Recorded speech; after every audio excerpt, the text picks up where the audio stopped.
O Setembro Vermelho é uma campanha que tem como objetivo conscientizar a população sobre a importância de cuidar do coração e prevenir doenças cardiovasculares. De acordo com o Ministério da Saúde, no Brasil, cerca de 300 mil indivíduos sofrem ataque cardíaco por ano, ocorrendo óbito em 30% desses casos. Vamos saber sobre as doenças cardiovasculares agora, no Papo Médico.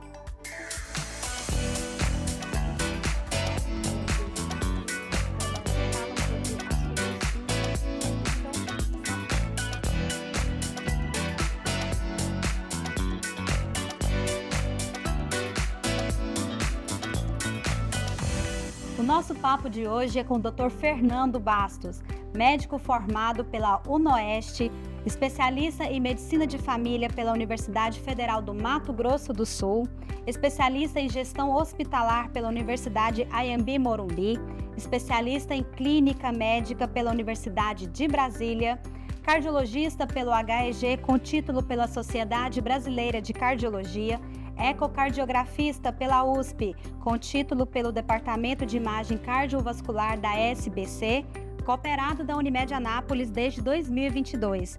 Dr. Fernando Bastos, bem-vindo ao Papo Médico. Muito obrigado. Estamos aqui para estar esclarecendo as dúvidas sobre prevenção cardiovascular. Doutor, as doenças cardiovasculares atingem o coração e os vasos sanguíneos, e são muitas, né? Quais são as principais? São várias. As mais prevalentes, as mais comuns, a hipertensão arterial, a insuficiência cardíaca, a arritmia, essas são as principais. E quais são as causas das doenças cardiovasculares? As causas, elas podem ser divididas em causas modificáveis e não modificáveis. As não modificáveis, principalmente idade e o histórico familiar. A prevenção cardiovascular, ela atua nas modificáveis, que são diabetes, colesterol, pressão alta, obesidade, tabagismo e o estresse também, ansiedade, tudo isso pode aumentar o risco cardiovascular. Quais são os sinais das doenças cardiovasculares?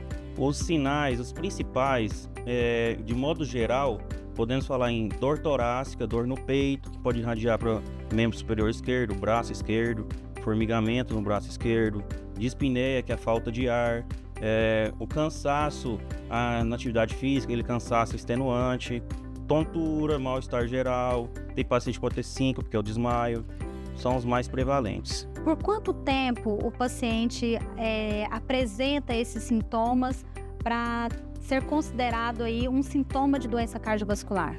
Aquela dor torácica que ela é frequente, geralmente quando eu tenho um esforço físico, que dura ali em torno de 20 minutos, meia hora. Agora aquela dor tipo pontada, uma agulhada, geralmente é a costocondrite, uma dor muscular. A gente fica atento a isso.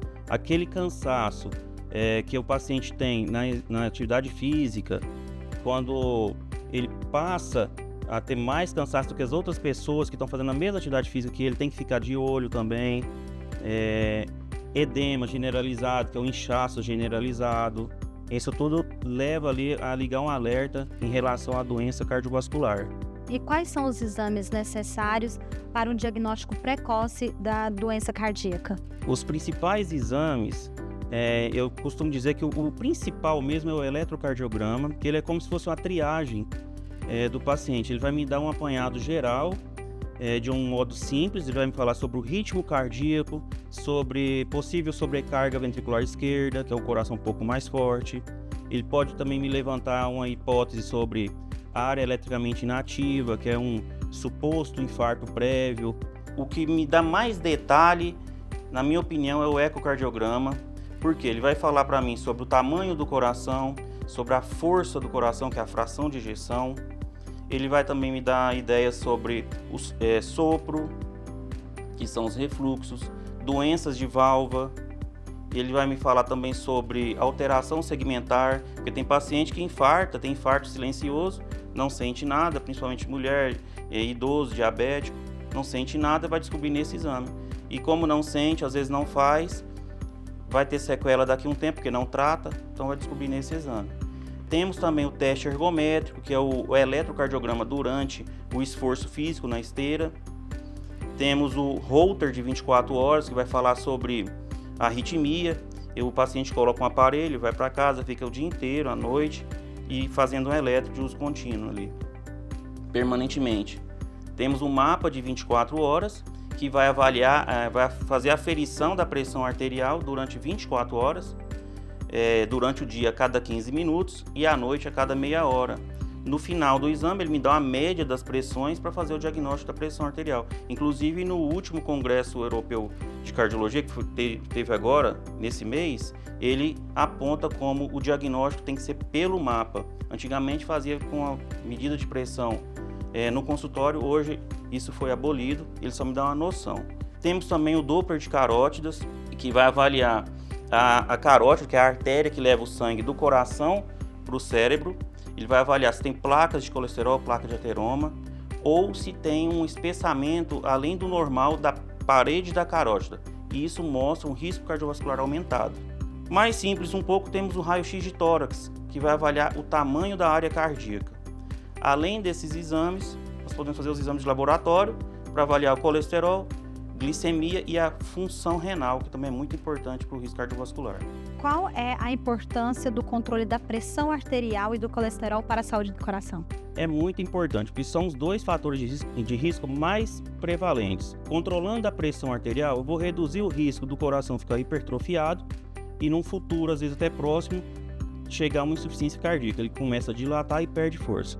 Também eu reduzo o risco do aneurisma de aorta e da dissecção de aorta, que é a doença mais grave que tem. Controlando o colesterol, eu vou reduzir o risco, a chance de formar placa nas artérias, principalmente nas coronárias, que são as artérias que dão volta no coração e nutrem o músculo cardíaco. Quando eu tenho muita placa de colesterol, eu tenho o risco de rompê-las e vir um coágulo e fazer uma obstrução, provocando um infarto. Então, é muito importante, sim, controlar esses dois fatores de risco. Doutor, como prevenir as doenças cardiovasculares? Bom, a prevenção cardiovascular é feita controlando os fatores de risco, principalmente mudando o estilo de vida. Nós temos que ter uma alimentação saudável. Eu costumo falar que dieta, regime, isso não resolve de nada, porque isso é por período determinado. Nós temos que ter uma educação alimentar. O que acontece? É para a vida toda. Alimentação saudável e atividade física de forma regular e também moderadamente. O excesso sempre faz mal.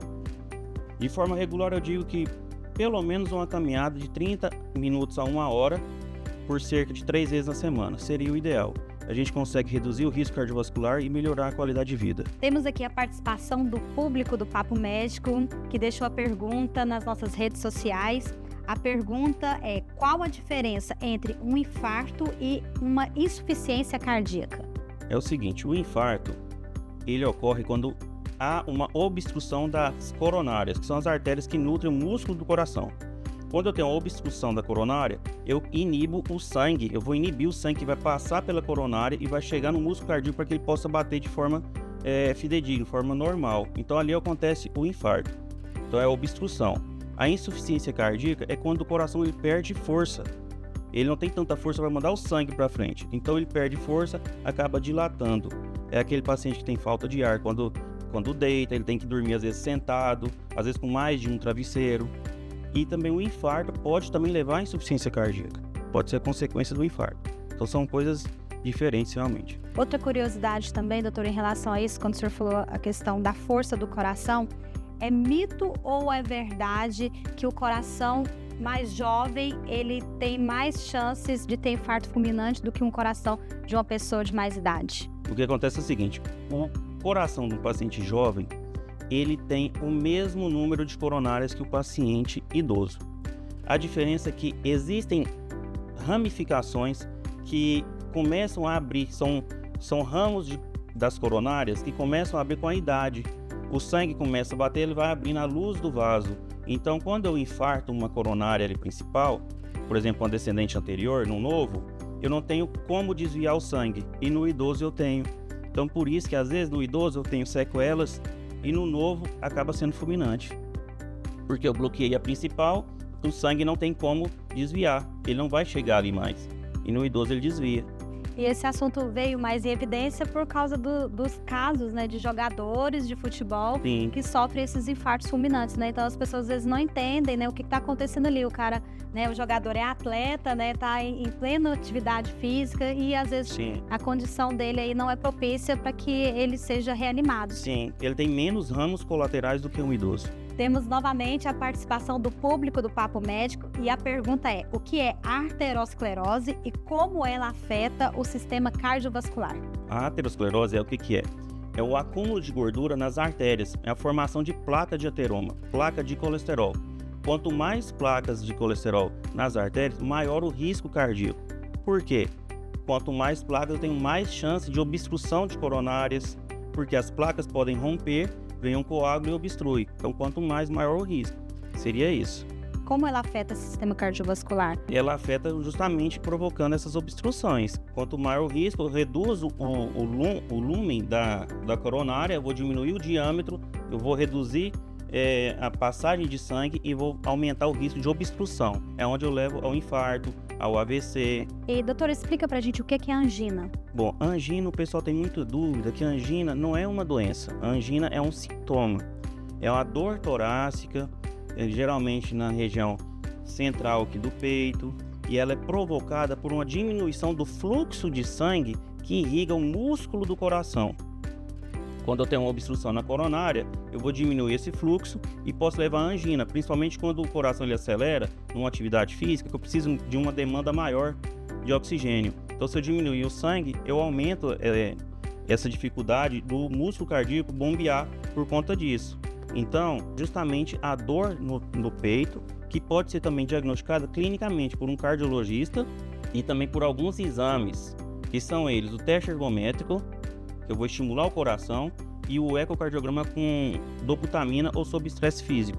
O tratamento para angina, como eu já falei, é mudança de estilo de vida, alimentação saudável, mas também tem medicações que vão reduzir esse sintoma, que são os nitratos e os beta-bloqueadores, que são guiados por uma consulta cardiológica, porque cada paciente tem o seu tratamento, tem que ser individualizado. Doutor, a gente sabe que a alimentação e atividade física são fundamentais para a saúde, né, das pessoas e a qualidade de vida que o senhor ressaltou aqui pra gente.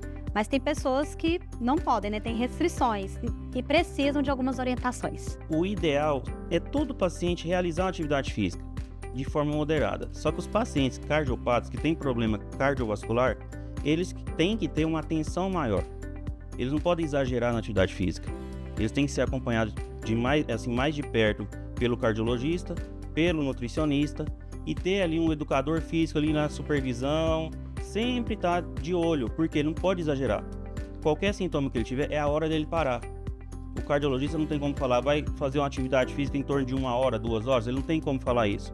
Mas ele está sempre conhecendo o paciente vai ter a segurança de explicar para ele: doutor, com 30 minutos eu comecei a sentir uma falta de ar.